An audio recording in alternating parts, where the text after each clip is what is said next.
Good evening to all of you, and welcome to this week's weekly market presentation by SC Securities. So, I will be taking you through the first few parts of the report, which we'll be looking at the market update and also key economic highlights. And we will also be looking at global commodity markets and international financial markets as usual. So, starting off with this week's market updates. So, as you can see, the very first two trading days of the week, the ASPI index altogether with S&P SL20 index was ended up in red zone, and that was majorly because of a mix of a profit taking and also coupled with some of the macroeconomic concerns. So looking at Monday, ASPI went down by points of 163 to close at 13,117.07, and S&P SL20 index also went down by 10 points to close at 4,544.43. And if we have a look at the turnover, that was amounted to be 8.8 million, which can be recognized as a healthy turnover level and also above from the last year's average daily turnover. And this particular turnover was majorly led by the counters Beer, Sun, Expo, and V1. And banking sector stocks also showed an improved buying sentiment on the Monday, and particularly in Amana Bank, with the stock gaining over 20%, and with some decent gains in the counters, Commercial Bank, and also Sampath Bank. High net worth and institutional investor participation was also noted in the stocks LOFC, and Softlogic Holding. So if we have a look at the foreign purchases and sales, foreign sales topped for the day, which was amounting to 216 million, with only 199 million worth of foreign purchases recorded for the day. So the same set of momentum was continued for the Tuesday as well. The ASPI was further declined by 37 points and ended up in red zone, closing at 13,079.65. And the S&P SL20 index also declined by another 25 points to ended up in 4,518.94. So if we have a look at the turnover, that was amounted to be 7.9 billion, close to 8 billion. But that was a considerable decline over previous days' turnover reported. And LOFC recorded 29 crossings amounting to a total worth of 896 million, and the said amount is largely absorbed by local high net worth individuals, and also retail and HNI buying had continued in the counters Bill, Expo, and Sun. During the opening session, ASPI declined by 198 points, heading back to 12,000 benchmark levels, but later managed to claim it over 13,000 benchmark level, with price gains recorded in the counters LOFC, AAIC, SEAP, coupled with the stocks Bill, Expo, and Haley's. So if we're having a look at the foreign purchases and sales, again sales topped for the day, which was amounting 131 million over 87 million worth of foreign purchases reported. So if we have a look at the Wednesday's market, ASPI index, however, managed to come back to green territory, resulting an increase in points by 43 to a close at 13,122.95, but still S&P SL20 index was ended up in red zone by another points, down by 28 to close at 4,490.83. The said drag down was basically due to the price decline in the index heavyweights, LOFC, Expo, and also CLC. So this particular session recorded another large amount of crossings, especially in the counter LOFC, which was amounting 1.5 billion. If you have a look at the turnover for the day, that was amounted to be 7.7 billion, can be denoted as a healthy turnover, but far below the turnover recorded in the previous day. Foreign selling again topped for the day, amounted to be 223 million over 105 billion of foreign purchases reported. So Thursday, the last trading day for the week, because we have the Thai Pongal day tomorrow, and today will be considered as the last trading day for the week. And that can be recognized as a kind of a remarkable day for Colombo Stock Exchange, because the ASPI index managed to come back to green territory and ended up reaching a fresh all-time high of 13,338.49, with points up by 215. And for the first time in the week, the S&P SR 20 index also ended up in green zone with points up by 64.11, and the index value amounted to be 4,554.94. If we have a look at the turnover, that was the least recorded amount for the week, which was only 7 billion. And foreign selling denoted to be 341 billion, which was the highest for the week, and the purchases was only 152 million. So, looking at all the factors that are happening in the market, it is really uncertain, and it's really hard to forecast what will be happen in the next week. Possibly we can expect there can be some sort of a consolidation will be taking place in the coming weeks. So moving on to the economic updates, Standard and Poor's downgraded Sri Lanka from CCC plus to triple C. And if you can remember, Moody's also recently downgraded the credit ratings of Sri Lanka from CAA2 to CAA1. So as of Standard and Poor's, the long-term sovereign credit rating was downgraded from triple C plus to triple C, and the short-term credit rating continued to be at C, and the outlook which was given remained to be negative. And they said that the granted downgrade in the credit rating was basically due to the external debt position in the country, with over depleting forex, and also the surge and the increase in the trade deficit. So altogether, they have further mentioned that this can be further lowered if government would manage to generate the anticipated revenue and forex reserves continue to deplete, and also a possible debt restructuring can also made a lowering impact to credit ratings, which will be like implying that investors would receive less than promised if the country goes for a possible debt restructure. And it further said debt servicing will also be difficult for the country, and there will be 6.9 million US dollar worth of debt to be paid back, altogether the interest payment and the capital payment, which is 40 out of the total outstanding of 2.2 US dollar billion.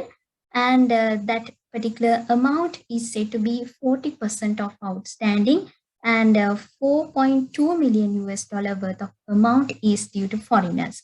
So anyhow, CBSL alleged the downgraded, and they mentioned that even though the said the repayments are being outlined and the country is having forex reserves, enough forex reserves to meet its the maturing debt obligations, they the downgrade may was some sort of an irrational one.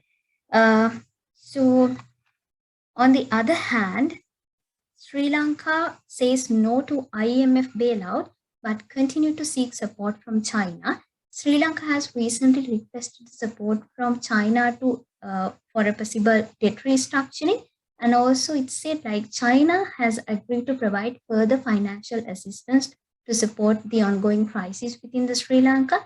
And China has accounted to be having 10%, more than 10% of external debt given party to Sri Lanka. And altogether with all sort of problems, central bank governor recently said that Sri Lanka will be expecting a growth of 5.5% for the year 2022, with a gradual recovery in the tourism industry. And he also said that the last year's growth, the 2021 year growth, will be likely around 4.5% to 5%. But despite the fact, S&P, the Standard and Poor's, the rating agency, said that Sri Lanka will have a growth in the economy. The GDP growth will only be amounted to be 2.2% for this year compared to the estimate of 3% in 2021. So these are like the most highlighted the economic headlines that we came across.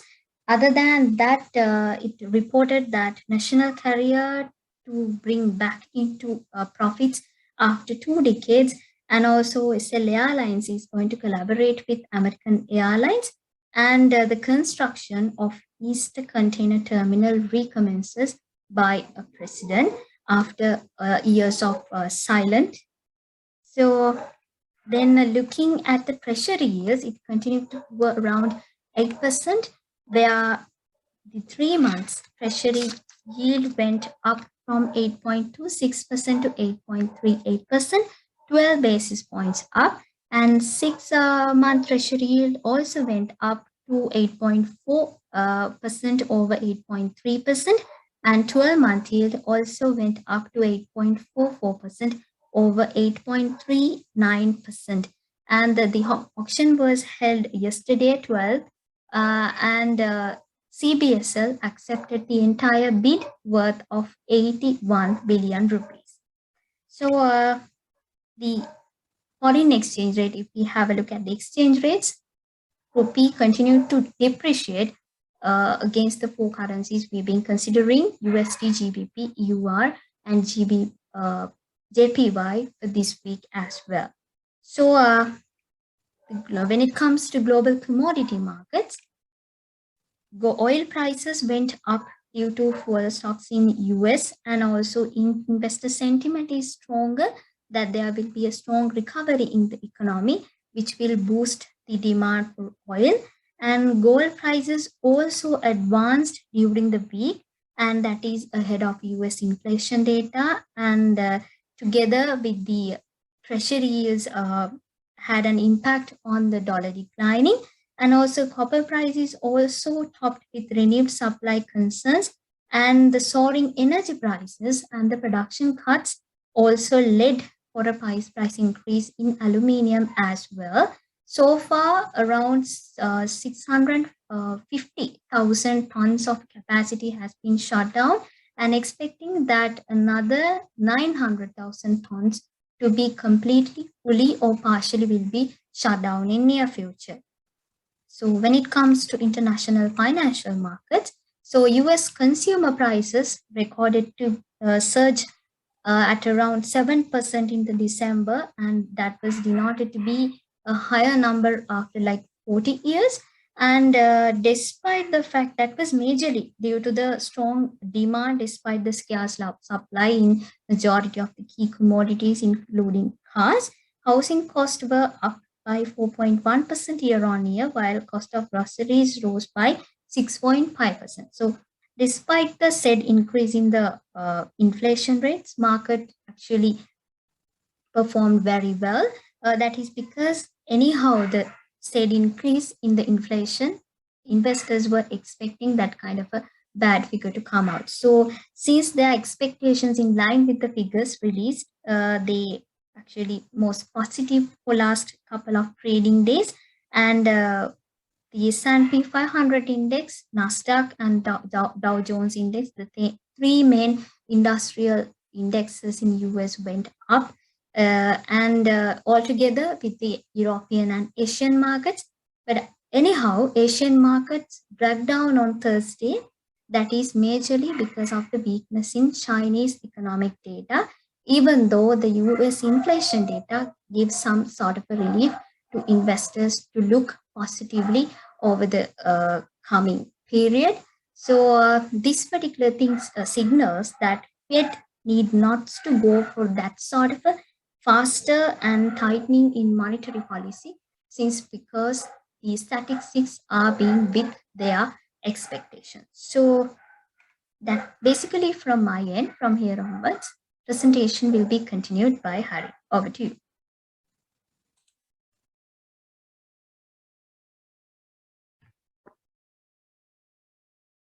Thank you, Sachini. So let's look at gold. What has happened to gold over the past few days?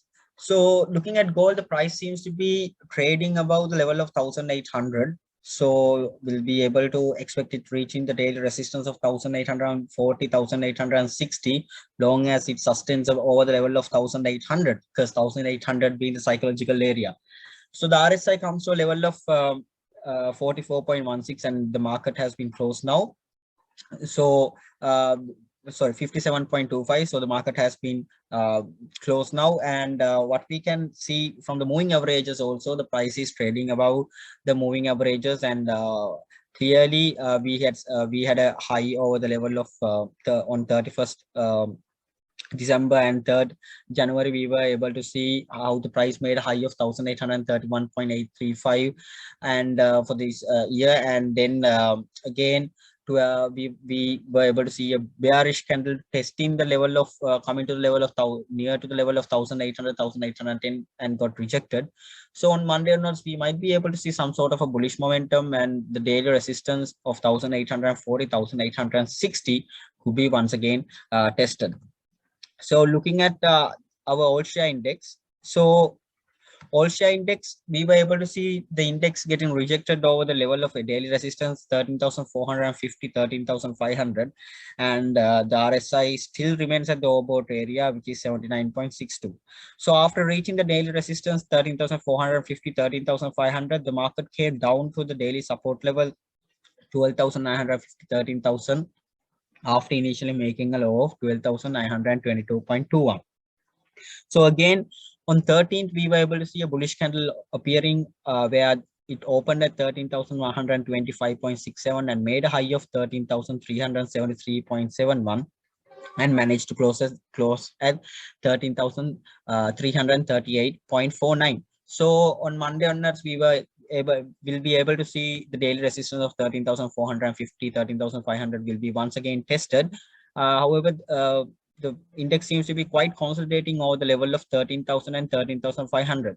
So moving averages, of course, since the index is trading above the moving averages, what we can expect is the indication of bullish momentum could basically continue, but at the same time it needs to break the daily resistance and the current high, which is actually 13,460.75.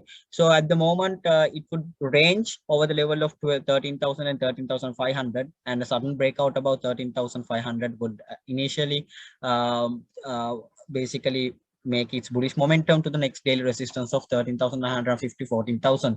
Else we might be able to see if it gets rejected from the daily resistance again, it would basically consolidate in the between of 13,000 and 13,500. So looking at our top pick of the week, which is John Keels. So looking at it from the monthly chart, we had a couple of rejections at the previous week resistance 155, 157, and we had a higher low formation also somewhat around in November, and that previous resistance have been now become a support level as the price is trading above the previous resistance, and now it basically has become a support level.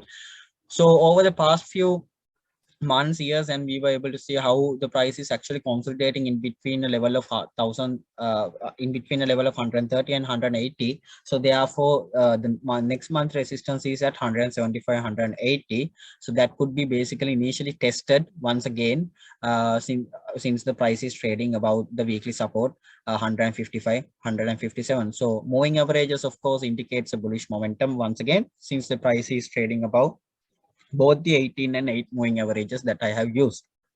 So thank you. I hope you all have a wonderful week, a long weekend. Thank you.